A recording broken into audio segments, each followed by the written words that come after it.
사랑하는 성도 여러분, 그리고 진리의 말씀을 사모하는 모든 분들께 하나님의 은혜와 평강이 함께하시기를 기도합니다. 오늘 우리가 함께 나눌 이야기는 기독교 신앙의 가장 중심에 있는 질문, 바로 예수님은 누구신가?에 대한 깊은 묵상입니다. 이 여정을 시작하기에 앞서 만약 이 말씀을 통해 하나님의 은혜를 느끼신다면 구독과 공유를 통해 이 진리의 빛을 더 널리 비추는 일에 동참해 주시길 부탁드립니다. 이 귀한 사역에 함께하시는 모든 분들의 삶 위에 주님의 놀라운 축복이 임하시기를 소망합니다. 우리는 오늘 마가복음 8장 27절부터 마지막 절까지의 말씀을 통해 예수님의 정체성에 관한 놀라운 비밀의 문을 열어보고자 합니다. 마가복음은 마치 한 편의 긴박감 넘치는 드라마와 같습니다. 그 중에서도 오늘 우리가 살펴볼 부분은 이야기 전체의 흐름을 바꾸는 거대한 전환점, 일종의 중간 여정이라 불리는 매우 중요한 구간입니다. 바로 이 지점, 가이사랴 빌립보라는 북쪽 지역에서부터 예루살렘으로 향하는 마지막 여정이 시작됩니다. 예수님의 사역은 이제 지리적으로 북쪽에서 남쪽으로 이동할 뿐만 아니라 그 본질에 있어서도 기적을 행하시는 분에서 순교자로의 극적인 변화를 맞이합니다. 그분은 이제 죽음을 향해, 예루살렘을 향해 의도적으로 발걸음을 옮기시는 것입니다. 마가복음은 이 여정의 중요성을 강조하기 위해 길 위에서라는 표현을 무려 5번이나 사용합니다. 신약 성경 전체에서 이 헬라어 표현, 엔호도가 사용된 구절은 단 19개에 불과한데 그중 5번이 바로 마가복음 8장 22절과 10장 52절 사이 이 중간 여정 구간에 집중되어 있습니다. 이는 우연이 아닙니다. 마가는 길 위에서라는 표현을 통해 이 여정이 단순한 지리적 이동이 아니라 제자들의 영적인 눈을 뜨게 하고 예수님 자신의 사명의 본질을 드러내는 결정적인 시간임을 암시하고 있는 것입니다. 이 중간 여정은 매우 흥미로운 구조를 가지고 있습니다. 시작점인 8장 22절에는 눈먼 사람을 고쳐주시는 기적이 기록되어 있고 종착점인 10장 52절에는 눈먼 바디메오를 고치시는 기적이 나옵니다. 왜 마가는 이 중요한 이야기의 앞뒤를 눈먼 사람을 치유하는 이야기로 감쌌을까요? 이는 마치 연극의 막과 같습니다. 2명의 눈먼 사람 이야기 사이에 영적으로 눈이 멀어 있는 제자들이 예수님의 정체성을 조금씩 깨달아가는 과정이 담겨 있습니다. 특히 첫 번째 치유 기적은 매우 독특합니다. 예수님께서 한 번에 고치시지 않고 2번에 걸쳐 고쳐주십니다. 처음 안수하셨을 때 그 사람은 사람들이 보이나이다. 나무 같은 것들이 걸어가는 것을 보나이다 라고 대답합니다. 아직 흐릿하게 보이는 것이죠. 예수님께서 다시 안수하시자 비로소 모든 것을 밝히 보게 됩니다. 이것은 바로 제자들의 상태를 상징하는 강력한 은유입니다. 그들은 예수를 따르고 있지만 그분이 누구신지 아직 명확하게 보지 못하고 있었던 것입니다. 이 중간 여정 동안 예수님께서는 3번에 걸쳐 자신의 죽음과 부활을 예고하십니다. 8장, 9장, 그리고 10장에서 대제사장들과 서기관들에게 고난받고 죽임을 당한 후 사흘 만에 다시 살아나야 할 것을 분명히 말씀하십니다. 이 예언은 제자들의 영적인 눈을 뜨게 하기 위한 예수님의 간절한 가르침이었습니다. 그분은 단지 기적을 행하는 위대한 스승이 아니라 인류를 구원하기 위해 십자가를 져야 하는 메시아임을 가르치고 계셨던 것입니다. 이 모든 배경 속에서 마침내 예수님께서는 제자들에게 본질적인 질문을 던지십니다. 마가복음 8장 27절입니다. 사람들이 나를 누구라고 하느냐? 제자들은 세상의 소문을 전합니다. 어떤 이들은 세례 요한이라 하고 더러는 엘리야, 또 더러는 선지자 중에 하나라고 합니다. 당시 사람들은 예수님이 행하시는 놀라운 기적들을 보며 그분의 정체성에 대해 수많은 추측을 내놓았습니다. 하지만 그 어떤 것도 정답은 아니었습니다. 그들의 이해는 예수님을 과거의 위대한 인물 중 한 명으로 제안하는 인간적인 수준에 머물러 있었습니다. 그때 예수님께서는 제자들을 똑바로 바라보시며 다시 물으십니다. 그러면 너희는 나를 누구라 하느냐? 이 질문은 2000년 전 제자들에게만 해당되는 것이 아닙니다. 오늘 이 시대를 살아가는 우리 모두에게 동일하게 던져지는 질문입니다. 바로 이 순간 우리 각자의 믿음이 시험대에 오르는 것입니다. 이때 언제나처럼 베드로가 나서서 대답합니다. 주는 그리스도시니이다. 이것은 인류 역사상 가장 위대한 신앙 고백 중 하나입니다. 베드로는 예수님이 바로 구약 성경에서부터 예언된 이스라엘이 오랫동안 기다려온 구원자, 메시아, 즉 그리스도이심을 선포한 것입니다.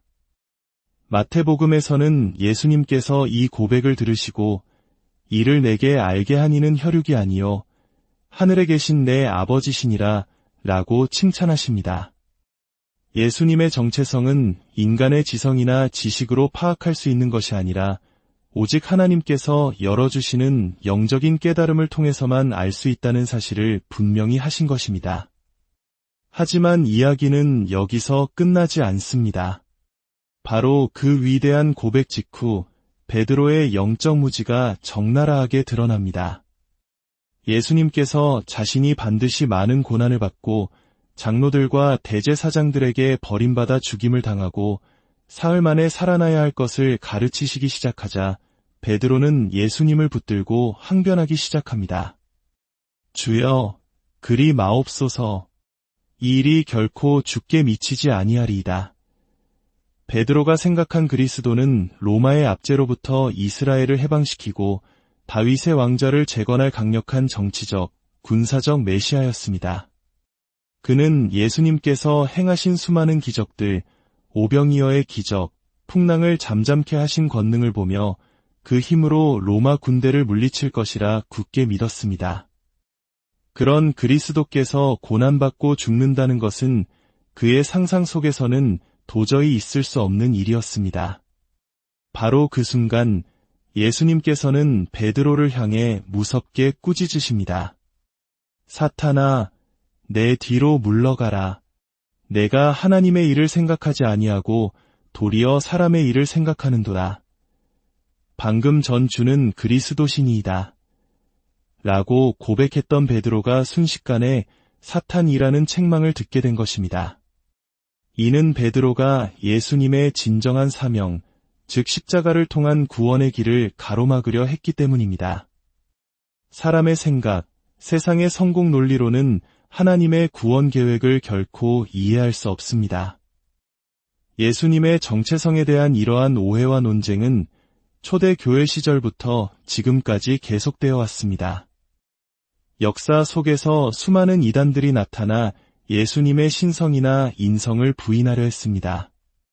예를 들어 4세기에 등장한 아리우스주의는 예수님을 하나님이 창조하신 첫 번째 피조물이지만 하나님 자신은 아니라고 주장했습니다.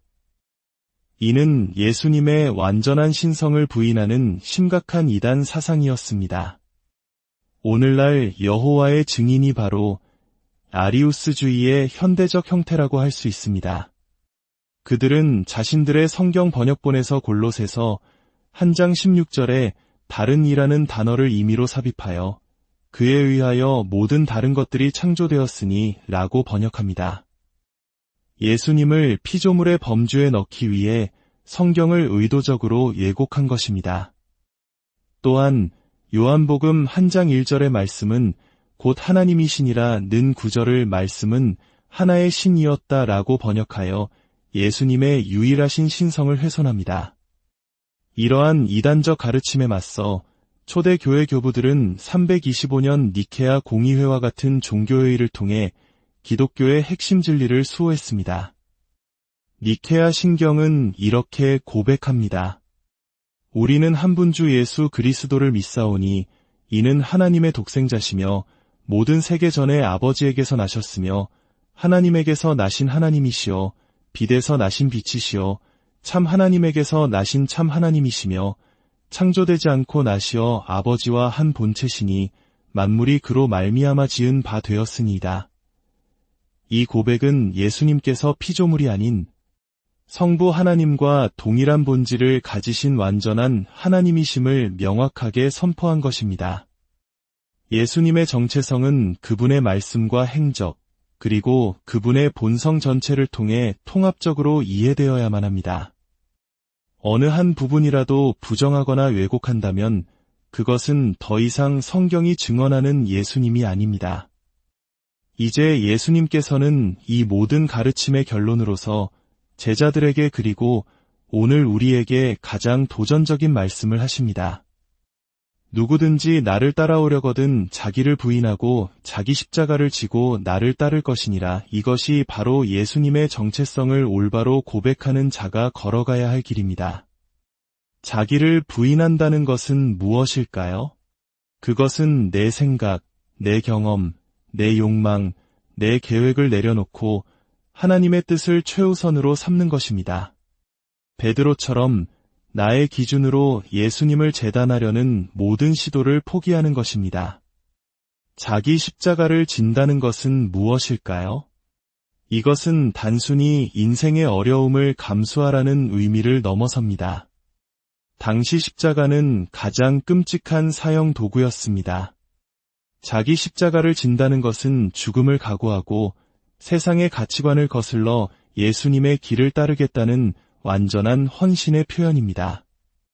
베드로는 훗날 이 말씀대로 자신은 주님과 같이 바로 설 자격이 없다며 거꾸로 십자가에 못 박혀 순교했다고 전해집니다. 그는 자신의 삶으로 이 말씀의 의미를 증명해냈습니다. 왜 우리는 이 길을 가야만 할까요? 예수님께서는 3가지 이유를 말씀하십니다.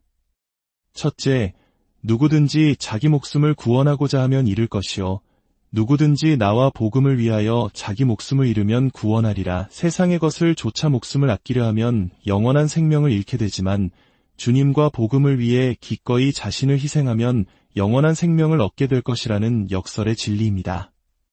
둘째, 사람이 만이론 천하를 얻고도 자기 목숨을 잃으면 무엇이 유익하리요? 세상의 모든 부와 명예를 얻는다 해도 영원한 생명을 잃는다면 그 모든 것이 무슨 소용이 있겠느냐는 준엄한 질문입니다.